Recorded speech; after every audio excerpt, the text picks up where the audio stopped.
what you think of as ancient Rome was actually the Etruscan Empire. And Homer called them di Pelasgi, which means holy sailors or sailors of God. The Pelasgi were but Phoenician mariners who were to be found not only in Greece, but everywhere a ship could approach the coast of the Mediterranean. They want you to believe that it's all coming from Mesopotamia and working its way westward, but I'm trying to tell you that it's not. It's originating in Italy. The Etruscan, Phrygian, and Celtic languages are all related, derived from one source. Lionel Wafer and the Darien tribe in the Americas. He learned their speech while lost there in the 1600s, and that pretty much demonstrates a clear evidence that the Pelagi made it to the Americas, and the Irish, spoken by Wafer, had such an affinity to the Darien tribe of the Americas that he could learn their language in less than a month. And Bulbulath is the same 16 or 17 letters as the Pelasgi brought.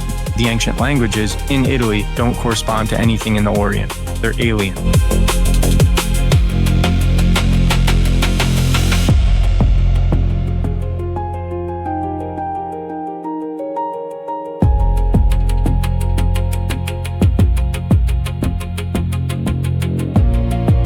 Welcome, my friends. We are back for episode 2 of the Inner World podcast, and this one's going to be a lot better than the first one. And the first one was great, but I feel like we know what we're doing now. We have a vision. We have a vision of absolute victory. And this episode, like I teased before, we're going to talk about the Pelasgi or the Pelasgians. It's a concept that will really help you understand the overall shifting of pieces on the chessboard in the historical era that is so murky and concealed by the ancient authors, the Greeks, especially the church. So, Dylan, how you doing, buddy? I'm doing great. I'm looking forward to, I'm very excited and impressed by your outline. I think a lot of really good stuff that you've kind of flushed out, and I can't wait for you to share it with me, especially some of the Gematria encodes and all that stuff. Oh man, since doing the Marvelous Demystifiers, Gematria gets more and more significant, but you got to just not go too crazy with it. Pick a target and look for that. But I think that there's definitely fingerprints there. I think the most useful thing about Gematria is how you can see why a word would be spelled one way in one language and another way in another language. Like the swap of the R to the N, which is so weird because that's not really a phonetic thing. The way R and L can get confused by somebody's tongue and their palate. But N, what's that about? But if you have two N's, that's the equivalent of an R in Gematria.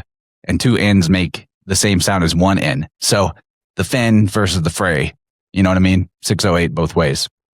And the Basque people, when you look at their ancient Bibles, or not ancient, but when you look at their old language of Bibles, there's a lot of swapping between the L, the N, and the R. And so the system, when it makes its way to northwestern Europe, it changes. How it gets really philologically tricky. So it really disguises itself if you don't know what to look for. How when you look at some of those old English letters, the S in the middle of a word looks kind of like an F, but it's not. Well, in Cornish, it's an E. There's all kinds of weird stuff that I've been learning that I'm going to be publishing in articles coming up. So head over to my Substack for those of you who see this if you're not already there. It's going to be a lot of weird, interesting gravy that we're expanding on. And what I loved about your notes is it's you've taken some of the things that I've brought to the table and you've expanded on them. And so now it's a lot of it's going to be fresh even for me. And I'm excited to see you elaborate on some of these points. Well, I really appreciate the lens that, especially the new book, The Real Universal Empire, helps develop in somebody who's actually serious about comprehending history, because as you say all the time, the hoops that the academics have to jump through to make all this stuff come from Mesopotamia are a bit ridiculous, makes the whole thing confusing. But whenever you just sort of refocus and you're like, okay, these are all one people centered probably in the middle of the Mediterranean, which would be Italy, makes a lot of sense, makes everything click. And with that lens going through even what the mainstream says about the Pelasgi. Like I was seeing fingerprints of the system being central to the Aegean and Italy area for sure.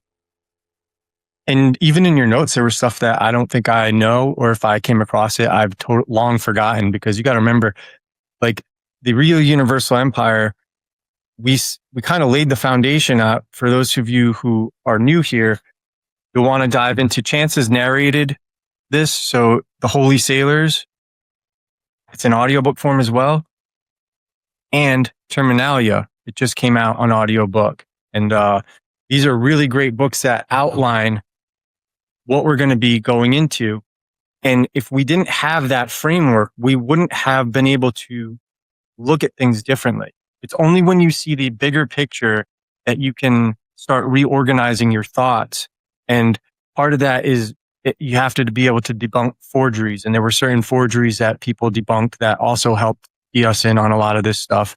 But like I said, I'm excited just to even see some of the information I quickly read about the Pelagians I call them Pelagians because it just doesn't make any sense. That that whole word is so rough. Like it doesn't really, you don't really see the SG together with Greek as much, at least in what I've read in old manuscripts.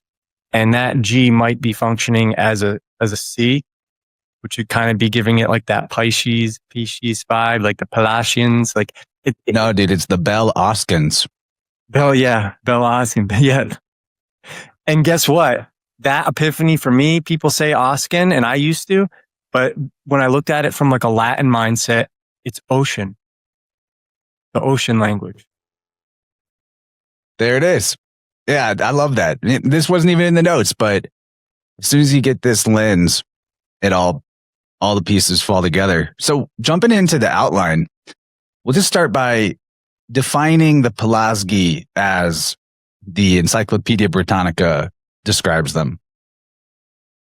So that says the Pelasgi, the people who occupied Greece before the 12th century BC. For context, the 12th century BC is what they call like the late Bronze Age or the Bronze Age collapse, where all these bronze artifacts come from that are baffling and intricate. So the Pelasgi were mentioned as a specific people by several Greek authors, including Homer, Herodotus, Thucydides, and they were said to have inhabited various areas such as Thrace, Argos, Crete, and Chalcidice. I'm not sure where that is. So when you see the Greek letters like that, it's usually going to be the K sound when you see the C sound, unless you're reading like Constantine, unless it's like a more modern, but it's Chalcedeion, I think is the Greek word for it. So just to give you reference, it's kind of the transliteration for Greek is really terrible, just like it is for Hebrew. It's one of the things I was noticing when I looked at and it's not your fault. It's just like that, how the letters are technically corresponding to each other. We pronounce those letters in English different than the way they are pronounced in those other languages. So. Right. Narrating an audiobook has taught me quite a lot about that. So, according to Encyclopedia Britannica, in the 5th century BC, the surviving villages of Pelasgi apparently preserved a common non-Greek language. That's disputable. It is uncertain whether any ancient people actually called themselves Pelasgi. In later Greek usage, their name was applied to all aboriginal Aegean populations. And Homer called them di Pelasgi, which means holy sailors or sailors of God, assuming Pelasgi means that. And we'll get into assuming Pelasgi means sailors, D is obviously God. And we're going to get into more of the possible etymologies of that word or that title as we go. And I brought my whiteboard because there's going to be some Hebrew things that we're not going to be able to show you guys unless you see it done. But specifically in the way certain things are spelled and the way they transliterate them in English. But when you look at, we'll get there, but Daddy's ready. It's serious when the whiteboard's coming out. So I think the first interesting part of the phonetic of Pelasgi has got to be the PEL, which I'm going to go ahead and link to Baal, Baal, which is written in Hebrew bet, ayin, lamed. This ayin is frequently transferred to an O or an E, which means it's also bel, which would be in a different spelling, bet, hey, lamed. As the names of God frequently mean something about existence and life, it's easy to see that bel could become pel with a P, with the P and B swap, as a verb used by Homer, pelo, spelled pi, pi epsilon, lambda, omega, mixing up the names of letters between languages, pelo, which means as a verb to be or to become or to come into existence. So this pelo, or pel, or bel, has the same meaning as yad he vav he, which is life or the self-existent, or the name Eve, meaning the same thing, life in Hebrew. So in the West, the ancient Britons had Belinus, which is a related name for a deity. And I want Dylan to talk about Apollo, Apulu, that whole thing, Pollux, as he gets into that in the book God's Acre for Winds of the Soul. So I just wanted to show the audience what that version of bowl or bail that they say is spelled like. It's like basically bayit, which would be the B, ayin, which is the O, and lamed, which is the L. Now, when you see this ayin, a lot of times they transliterate it in something other than an O, but that is, if we're going to accept that Hebrew takes its alphabet from Phoenician, that represents O in Phoenician. It has the same power of notation as the Omicron in Greek, 70. It begets the Omicron. Exactly. So there's no reason to ever translate that word with when it's spelled that way.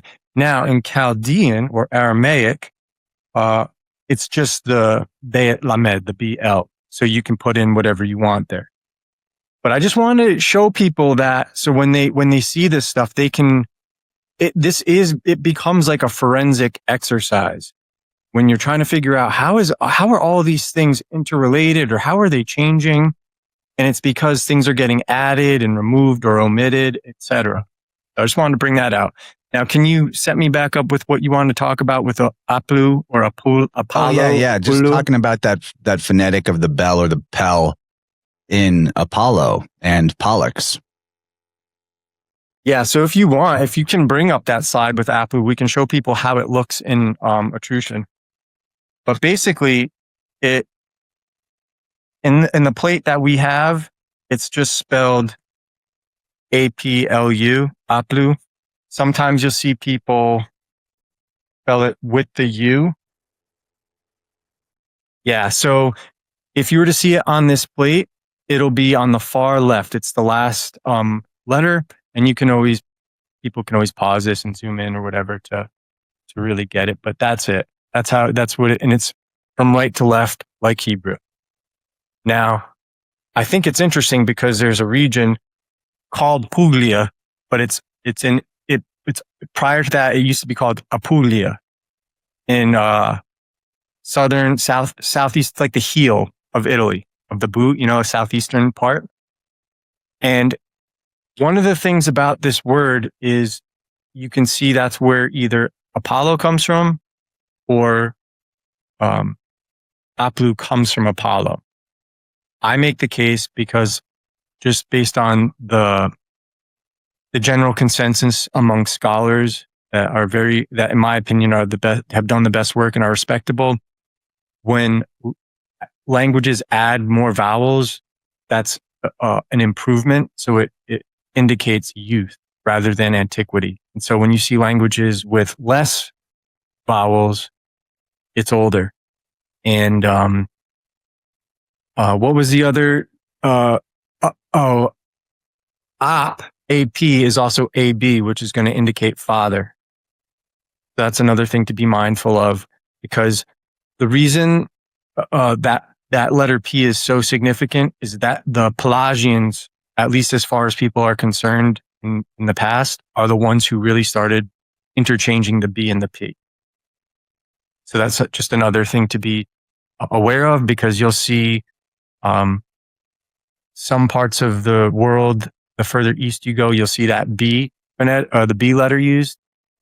And the further west you go, you'll see it interchanged with P. You'll also see it, especially in Italy, that B also interchanged with V. And you see this in all, like even like Spaniards or Mexicans, people who speak Spanish today, they pronounce their letters with V. They pronounce like B, like vámonos, yo voy, like I go, instead of vámonos or yo voy. So that's something to get used to too. But once you're aware of these little techniques of transposition, everything starts to gel. And while we're here, the second name is Turan, and they say that is equivalent to Venus. Excuse me. Let me start over. The first letter is Laran, and they say that that's equivalent to the Etruscan Mars. This plate allegedly dates from the 3rd to 4th century BC. On the other slide, I have a vase that's in a German collection in Germany, and that one is like the 4th century BC, and you can see there is Mars. So this dating might be wrong, or it indicates the Etruscans were using Mars and Laran. And they might be different archetypes, or they might both indicate this, god of war. But the concern on this one would be that there's an extra vowel in the way Minerva is spelled, whereas usually you don't see that second E. It just is usually MENVRA or MENFRA, because they used the digamma back then. So it'll look like an F, but it's supposed to function like a V. And then in the Ocean language or the Umbrian language, they use this symbol. It looks like this. It kind of looks like a kaf, but like with like straight lines. And it represents B. So Minerva, but it takes it's in the alphabet as the second letter. It represents B, but it functions like this. So you'll see like Minerva spelled like you'll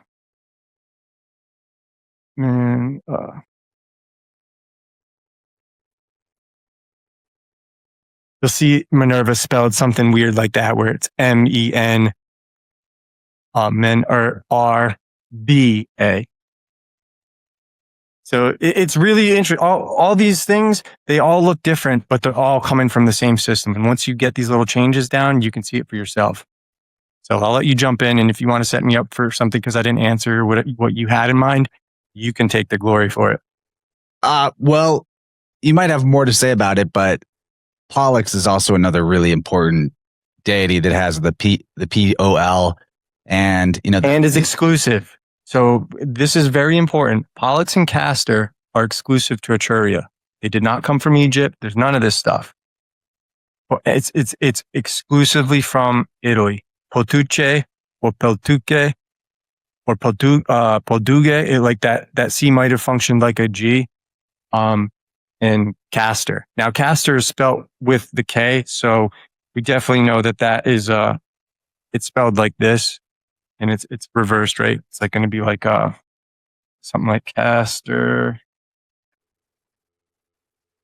And you'll have to forgive me. That's a U, and the R would be like that at the end of it. So Castor. So this is definitely a K sound, but in Poltuque, it's just to write it in English. It's spelled with the C, but the C wasn't introduced to Italian. The C functioned like a G in Italian alphabets prior to 230 BC. So Caesar was actually Gaisad. Just little things to be aware of. Wow. And there's a lot to think about with that. The way that you're spelling Poltuque makes me think of a poultice, which is for healing, and these gods often have that quality to them. I feel like I could get us lost in the weeds with Castor and Pollux. So I'm just going to move us forward to getting into some of the etymology of the Pelasgi or Pelasgians. the Bishop Cumberland, not the Bishop Cumberland, in his work Origines Gentium Antiquissime, Attempts for Discovering the Times of the First Plantings of Nations from 1794, says, my opinion is that their name comes from the Greek pelogi, by inserting the letter S, which was usually done in ancient times, and such were the times when this name was first given. Bishop Cumberland goes on to give examples of this and then continues saying, for I believe it only signifies that they were strangers that came by sea, pelagos, to settle more commodiously than they were before. So they might be adventurers of any tribe, family, or nation, or mixed of many that would agree to seek their fortune by shipping into another country. So first thing to note in the Greek word for sea, pelagos, is the logos. Just right there. And then with Pel, the Lord. Exactly. I mean, it literally is like the Jesus, the Mercury. It's so embedded in it. It's hard to tell what's real. I know. It's amazing how our language is just dripping with the mythos. According to Mercilius of Lesbos, the Tyrians obtained the names of storks or pelasgi because they depart and return again. This shows them to be sailors, according to him. Now, in modern Greek, to talk about pela, that means to go away, or it means go away like a command. The etymology of storks is an interesting myth, but might not be accurate. I think it's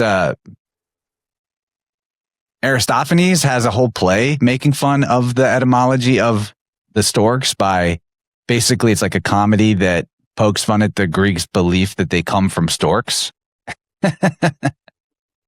Which is pretty funny. I didn't know that. That's news to me. Yeah, and the storks, so they're dressed up as birds in the play, I think, and then the adolescent storks have to go make war in other nations to feed the adult storks, otherwise they'll die. Something like that. I don't remember more than that. I forgot to put it in the notes, and but it kind of sounds like a political commentary. Yeah, it's satire, exactly, and making fun of the credulity of people to believe in that etymology when Pelagos is just right there. I mean, that's a way, which means sea, or it could also apply to a large river. The Latin pelagius means sea bred or belonging to the sea. From this, Godfrey Higgins says that it is most likely that these sea people called themselves Pelasgi in their own country, and that the name referred to them. Higgins says it's most likely that these sea people did not call themselves Pelasgi in their own country, and that the name referred to them being sailors applied to them by, there might not even be a country of them. It might just be a name for sailing adventurers, right? Or the natives whose shores they're landing on. But I also like William Betham. I know you're a fan of him. He offers another etymological origin, saying, quote, the discovery, and this is actually, I'm going to be quoting from a quote you put in your book, The Holy Sailors here, where Betham says, the discovery of the means of navigating by night induced these navigators to assume the honorable names of Pelasgi and Pelargi, or people who had so far advanced in the science of navigation as to be able to proceed by night as well as by day.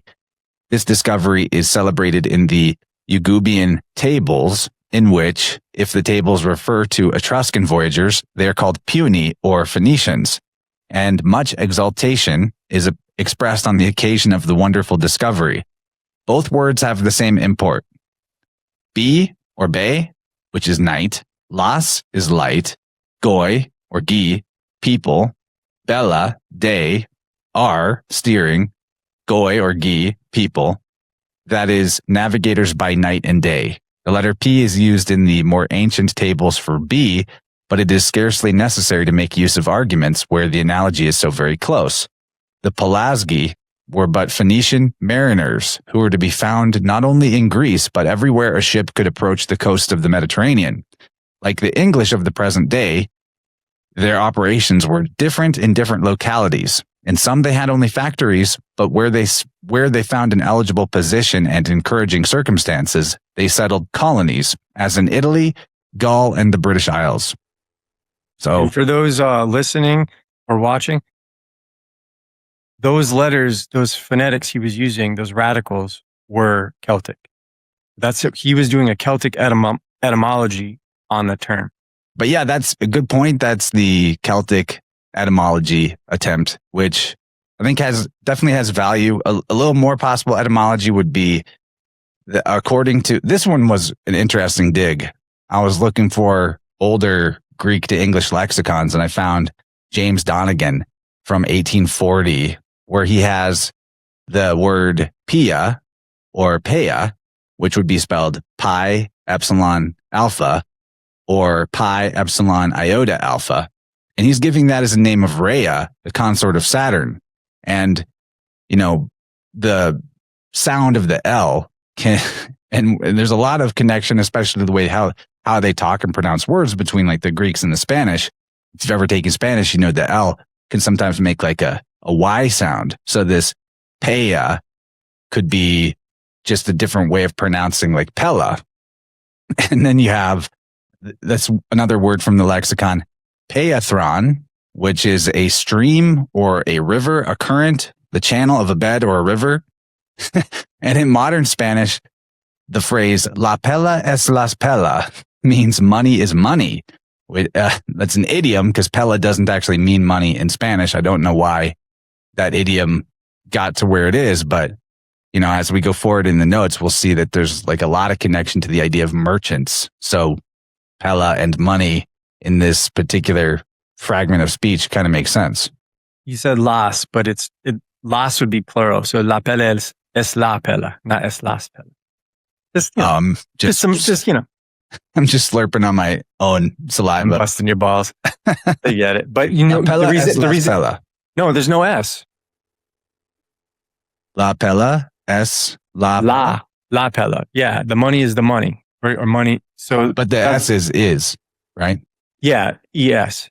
Yeah. But I'm just telling you because nobody can see what you're reading off of right now. So if they just heard that, they would be like, "Wait, what?" If they spoke Spanish. Pela. Yeah. So, we're getting more possible idea of the deity and the Queen of Heaven or Rhea, Maria. And the right? gate, this Pila in Greek, the gate. So you got any other thoughts on these etymologies? Which one do you think is the most likely, or do you think there's something else afoot? I think it's, with as much respect as I can possibly have, I think a lot of this is nonsense or just people grasping for straws. And the reason for that is these are all coming at later times than these cultures existed. And so when you see things like Peleg, which is one of the other etymologies suggested for Pelagios, right? Because he's saying like Pelegi or Pelegos or whatever that word was.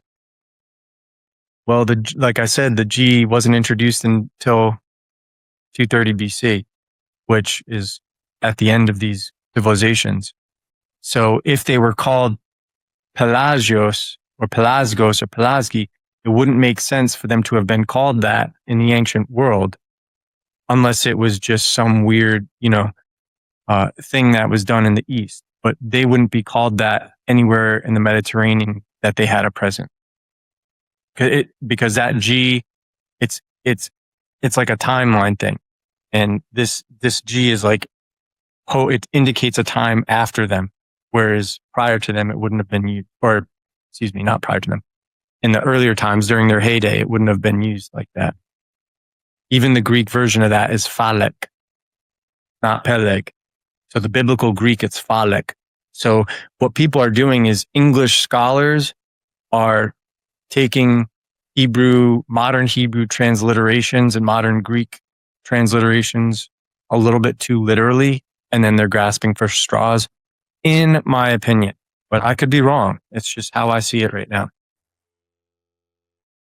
Yeah, I've never heard of Peia or Pia as a name for Rhea before, so I'm not sure where Donegan was getting that. But well, it might be the green language because of the P.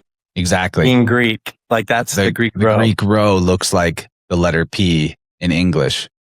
but the other the vowels, the epsilon and the alpha, look like English letters. So could just be, mistaken or green language. It's hard. You gotta corroborate things, and sometimes you can't corroborate things because the people that could corroborate them are not publishing anything online. So, and the Peleg thing, that's Hebrew. It's Pe Lamed Gimel, and that would be a river or a stream. So who knows? Maybe some of these words in Greek and Hebrew come from a shared source, and that's why there's this shared idea. But to say that Pelasgi comes from those words, I see why that wouldn't work. And the fun thing about etymology, letter swapping and all that, or philology, is that it's kind of, it's one of those things where it's just a point. It's not an evidence of anything in and of itself, but taken as a larger argument, it can possibly give you something useful. Like it might point you in the right direction. It might be an indication of the actual logos or the spirit of wisdom coming through our language and trying to tell us who we are or wake us up. I mean, that's always a possibility. I don't dismiss that. It feels like that a lot of the times. There is this weird. It's hard to explain to somebody who hasn't ever done this work, but it does feel. I forget who it was. Like breadcrumbs being left by God to lead you to the truth.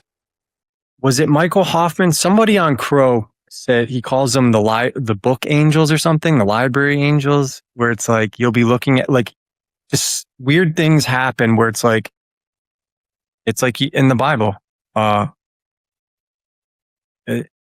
seek and ye shall find, or what's the other what's the other one that I love? It's the honor of God to conceal a thing and the honor of kings to seek out a matter. And so that's kind of like the relationship we have in this world. It's almost like we're supposed to do that. Isn't that what makes this whole thing addictive once you get really involved in it, is following that golden thread? It's like breadcrumbs being left for you. Yeah, because it's exactly as you say. As soon as you get on a question, all of a sudden things are going to fall into your lap that answer the question, or you're going to look at something you've seen before and realize, oh, this has got clues to that question. It's really interesting how having a quest starts to shape your experience of reality. But you've got to stay disciplined and be able to recognize when you're seeing what you want to see, or like you're getting a look, like every little thing is like, you can't get caught up in the fact that, oh, God just wanted me to know this, and that's why I got put in front of me. Like there's that danger too. So it's a balance. But like I said, I don't ignore it because there is an intuitive process that occurs, and there is, in my opinion, a spiritual process of things being given to you. And that's the only way. If you haven't done this work, I can't explain to you, but sometimes it feels like things are offered or revealed to you just for you. Well, so continuing into the outline, one of the interesting things about the Pelasgi is their relationship to the Sibyls. So in Strabo and Herodotus, the establishment of the oracle at Dodona is attributed to the Pelasgi. And Herodotus also says that the rites of the Kabiri on the island of Samothrace is attributed to Pelasgi. And continuing on that thread, the Bishop Marsh, why do I always want to call them the Bishop Marsh, in his work Hore Pelasgicae, shows that according to many ancient authors, the Thracians extended all the way to the country of the Scythians or the Scythians. And Dylan, if I'm not mistaken, the Scythians are Celtic, right? Yeah, I guess if they're real people. Even in this lore, the Scythians are remnants of the Pelagi or the Pelasgi, if you want to call them. Chance calls them Pelasgi. I like to say Pelagi. It's an Italian thing. Can't help it. We say the Bellagio, right? Like the casino or whatever, the hotel. Bellagio. I don't say Bellagio I just can't, whatever. So that's how I say it. So from now on, I'm just going to say Pelagi. I'm not trying to bust Chance's balls. I just like that. But the Scythians were Pelagians. And I think it's because they are, if these are historical people, it's because they are remnants of the trade routes that were established all the way to the Sea of Azov or the Black Sea, that area. And then there's all kinds of rivers that go into that they from there explored. And that's how they get to like southern Russia and all that stuff.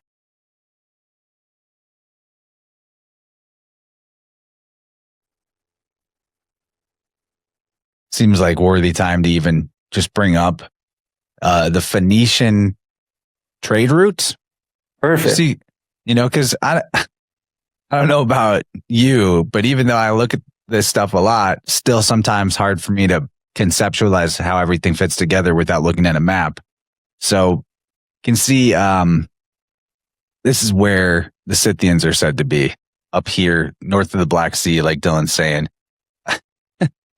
Like just south of them is the Taurus Mountains. So that's that tar phonetic is going to come up a lot. I didn't even realize that the Etruscan Venus was Taron, but that seems huge. And yeah, I mean, when you look at this, and it might not be a bad idea to go into that phonetic if you want to, that other stuff that you had about Taurus. Oh yeah. I'll just get to it when we get to it in the outline. Yeah. Teaser. But looking at this, I mean, it does like what's in the middle of it? It's the boot. Das Boot. It's right in the middle there.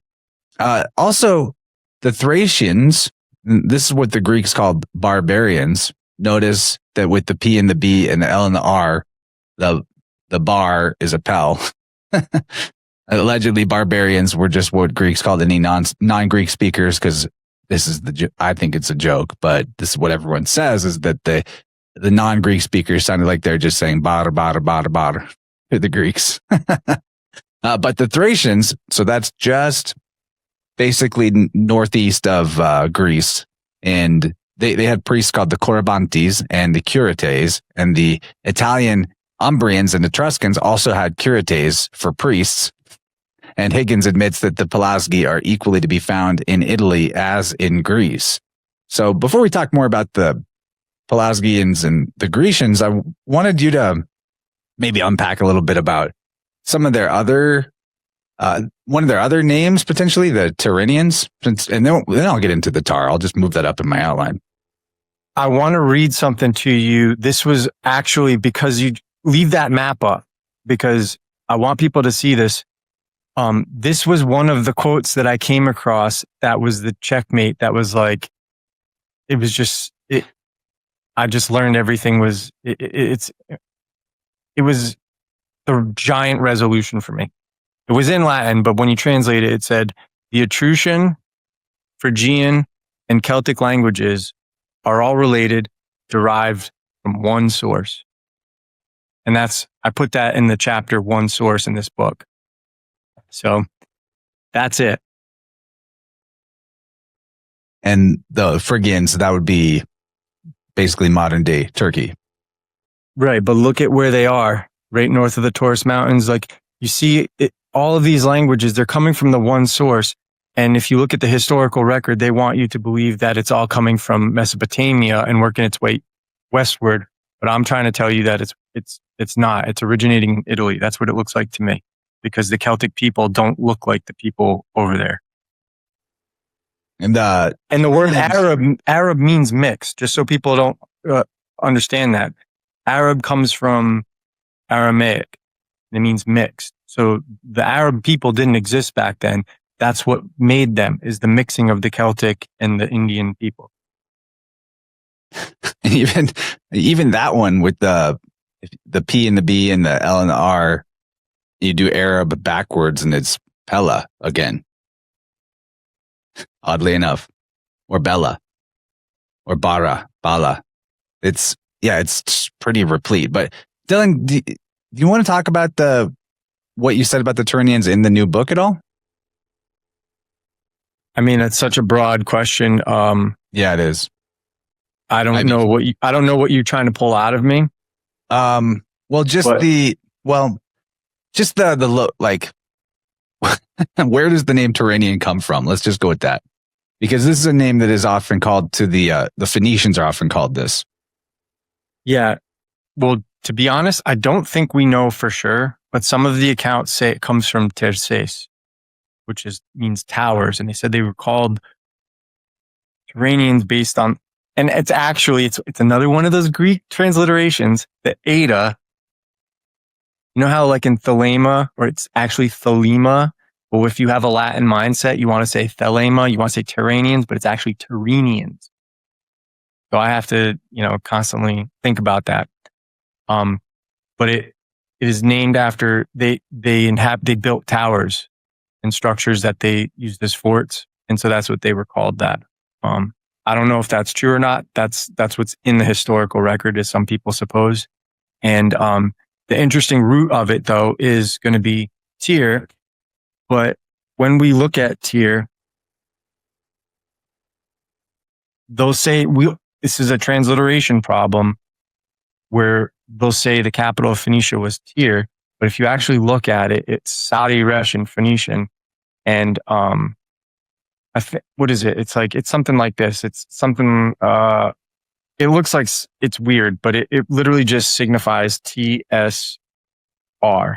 I can't remember. It's been a while since I looked at Phoenician, and if you know how languages, if you don't use it, you lose it. But it's Sur. And so when you see these words like Tyrian purple, it's Surian, and it's phonetically Syrian as well. So it's likely that they're connected. The Turanians, Tyrian, is Syrian, as it could be. I don't know for sure. It's hard to tell with all these similar phonetic cultures, because then you have the Assyrians. I don't know. But the way I look at it is that's what the Greeks called this portion of the Western, I guess you would call it the Central or Western Mediterranean. It's the Tyrrhenian Sea. And that's why they were called Tyrrhenians. And also Tyrsanians. And the rest of according to Marsilius of Lesbos, cited by Dionysius of Halicarnassus, the rest of the world called the Pelagians the Tyrrhenians. And so they were inseparable. And the hoops they jump through is that the Pelagians actually came from the Orient, maybe like Anatolia or somewhere like that, set up shop in Italy. The Tyrrhenians let them stay there. Then they fled Tyrrhenia, and the Tyrrhenians took over all the Pelagian towns, and that's why people confused them. It's just like, it's this crazy thing. But then they'll say, well, the Pelagians became great mariners and warriors because they lived amongst the Tyrrhenians. So, like I said in the last episode, no matter how you get there, it's all implying that ancient maritime culture, whatever it is, it was Italian, not coming from the Orient. And these people became great navigators on account that they lived with the Italians, not because the Italians descended from them. And that's what I wanted to just kind of drive home, because all of the ancient languages in Italy don't correspond to anything in the Orient. They're alien. And that's in the historical record, as people write about the Etruscans and single out their alienness, why they can't translate their languages. But it's clear that Latin comes from it. So some of it I don't buy. I think they've created those excuses for why they can't explain the transition between the Etrurian and the Roman Empire. And I think what you're looking at is what you think of as ancient Rome was actually the Etruscan Empire, and then it just morphing into whatever they call the Roman Empire. I also think the fact that the sea around Italy is the Tyrrhenian Sea. Location names usually go back really far. And getting into like the Tyrrhenians and Phoenicians being similar, one thing I came across to your point with Tyr is that the T to the R spelling, that's like Tav Resh in Hebrew powers of notation, which would be Phoenician powers of notation, and ancient Irish and all the other ancient Greek, all the other alphabets that derive from it would be 600. The Tav being 400, the Resh being 200. So that's crazy. I would have never thought of that. It is. It's tar. Tar is 600. If you just add the, like, think about how they spell it. Tyhr, right? And like in English transliteration, but that extra H in there, it seems out of place. But if you throw that in and it's Tav, Resh, Hey, then you've got 608. And 608 is what, 600 or 608. That's the cycle of the Nero cycle that I talk about all the time. So vastly important. And that's one of those gematria clues that leads you to associate that phonetic with the fin, because in Greek, the fin, like phi, eta, nu, would be 608, or you just take the eta out and it's 600, or phi, rho, eta, frey, that's going to be 608 again. So to me, I think we're seeing a clue that it's the same group for sure. Yep, and there he goes, putting it on the whiteboard. For those who don't know, those are the names of the monograms for Bacchus and Jesus in Greek letters. So it looks like IHS or IES or UES, or if you look at it in Greek, YHS. Oh, yeah. Upsilon, eta, sigma is 608 in Greek gematria. That's Bacchus, or the sun. Very good. Yeah, this Nero cycle, that's the belief of an incarnation of the Son of God, essentially happening every 600 or 608 years. But I think the tower etymology carries a lot of weight, and we'll get to that. So I want to talk about the Pelagi, and the Dorians. In Galileus, his treatise on the Sibyls, he shows that the Dorians were Pelagi, saying that they came from the city of Dora at the foot of Libanus in Phoenicia. Libanus is a mountain in Lebanon, ancient Phoenicia. But an alternate derivation of Dorian that I think might be possible is the word dory, which is a nautical word for a small flat-bottomed boat with pointed ends, somewhat like a canoe, but sturdier and heavier. And we're going to think about canoe later when I get into the Canaanite connection of all this, the Cana or Kana. Canoe. Just made me think of Dora is also Torah, a law. Yeah. Torah, the law. Damn, didn't even think of that. It just goes on and on. But in Old English, a dor, D-O-R-R-E, is a tower, which is related to the French word for tower, tor, just a TD swap. And like you brought up, I think that is a connection to the Tyranians, the tower, door, tor. I also found on Wikipedia that dory or doru in English can mean learned, aka wise. I haven't found any receipts on that yet, but it's in Wikipedia's linguistic part of its website. Oh, hold on a second. I just saw something on the outline. The French word is torre, right? You said? Or that means tower, yeah. Well, isn't the word for bowl in Spanish torre? Torre? Or for bull? Like a bull? Yeah, look up the word, because this is all going into Taurus, and this is kind of blowing my mind right now. Toro, I think, is Spanish for bull, if I'm not mistaken. Oh, yeah. Wow. And then, of course, like the other word that we've been getting into, the pel of the Pelagi is bell is bull. Wow. and that's also a council, because that's where the papal bulls come from, boule. A council where the learned or the wise would meet, aka Dori or Doru. To protect us from evil. So, and that door phonetic has been linked, like the idea of a door has been linked to the meaning of the name Druids by many linguists.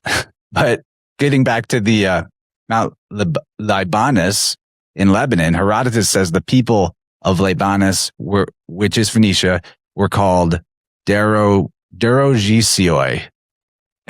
I think I'm pronouncing that right. It's a lot of letters, but Derogesioi. And this is really not a big jump to druids.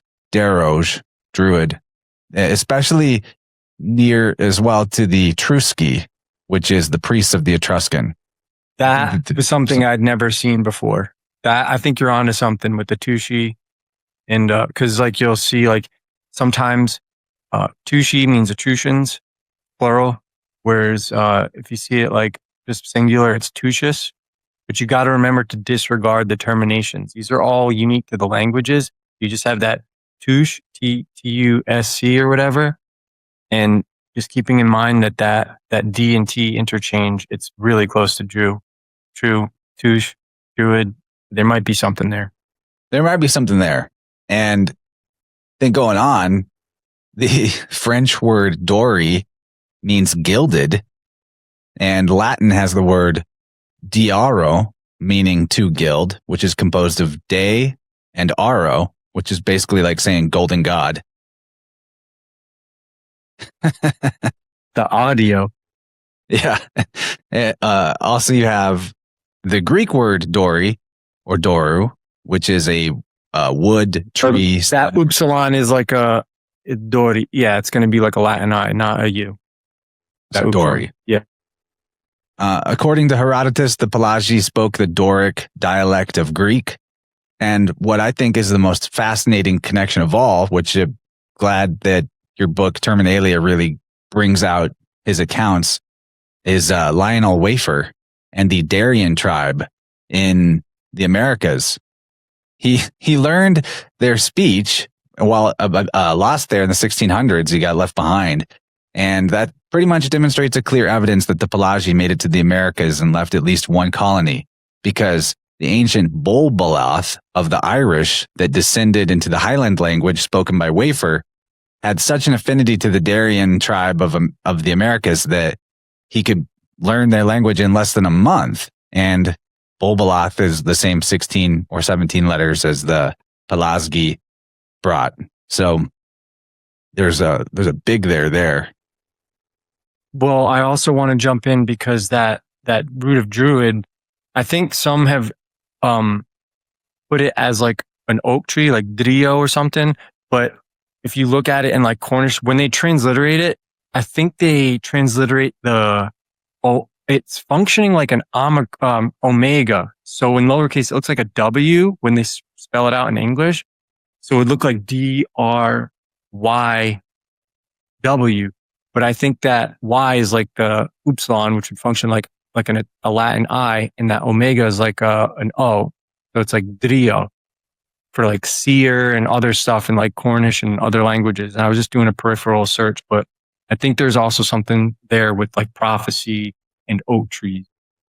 Oh, and also that Dori in French being gilded, or in Latin, dearo, to gild, that maybe went over some heads that we should flesh out, like like with the Etruscans and gilding things. You know what I mean? Yeah. They were exceptional with metalwork. That's one of the ways they became a superpower, is they have all these resources in Italy naturally, so they could mine them. And they had some of the best salt beds at the mouth of the Tiber, which allowed them to get out of a nomadic lifestyle. That's like the primary thing that helps people get out of a nomadic lifestyle and into an agricultural one. Not only that, they were exceptional irrigators. Like they were really good at taking swampland and draining it and turning that into farmland and pastures at both times of the year. So they had the best pastures, the best agriculture. Even they're the ones who did the Cloaca Maxima, the great sewers in Rome that may or may not be a labyrinth, but they're the ones that drained that land to make Rome a suitable place. This is long before Rome existed, but they're the ones who did that. And they've done that all over the country. Thank you for listening to Inner World. To unlock the second half of this episode and access the entire archive of our research, join Interverse Plus or become a supporter on Dylan's Substack. Find links to all the different ways you can support at interverseplus.com. The masonry techniques in Peru mirroring the masonry techniques in Italy. It almost makes me think that one of them's got to be forgery. There is a lot of stuff in South America that seems to be named after Italian things. Weird. Cyclops as an idea was a corruption of the concept of the third eye rather than a one-eyed giant. Hannibal, if you just look at Ani, that's year, and Baal, year of our Lord. What if our ancestors are freaking out right now? Like, you're doing it wrong. Cadmus meant they brought it to the Orient. It didn't come from the Orient. Ireland fits that description. Nowhere else is Hyperborea.